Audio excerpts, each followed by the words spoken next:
यो आगो चाहिँ 6:30 बजेदेखि लाग्न सुरु भएको रहेछ।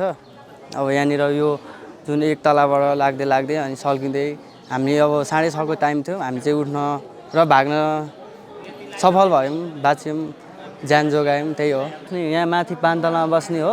यो 3टा घर सबै पुरै भेट्या छ। त्यो पल्लोसम्म भेट्या छ। यो 2टा चाहिँ ध्वस्तै भएको छ। यो एउटा चाहिँ पुरै जल्या छ।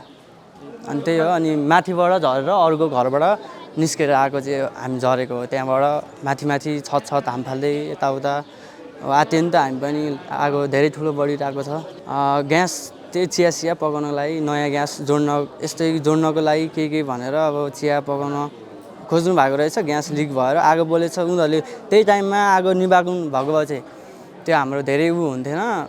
अब सबैजना बचिन्थ्यो। एउटा आमा बित्नुभयो भन्ने सुनेको छु। सल्किँदै अब ब्लास्ट पनि भएपछि त्यो सिलिन्डर अनि हामी पनि भित्रै थियौँ। अनि माथिबाट हामी चाहिँ भाग्यौँ। यो घरमा चाहिँ अब 7 जना बस्नुहुन्छ। 3 जना फ्यामिली छ अनि अर्को 3 जना साथीहरू छ। अब उनीहरू जम्मा 6 अनि 1 जना बुढी आमा बस्नुहुन्थ्यो। 7 जना टोटल। दमकलहरू आयो 10 मिनट पछि आयो। हामीले यताउता सबैजनालाई बोलायौँ। दाइहरूले हेल्प गर्नुभयो। दाइहरूले सबैजना मिलेर गऱ्यौँ।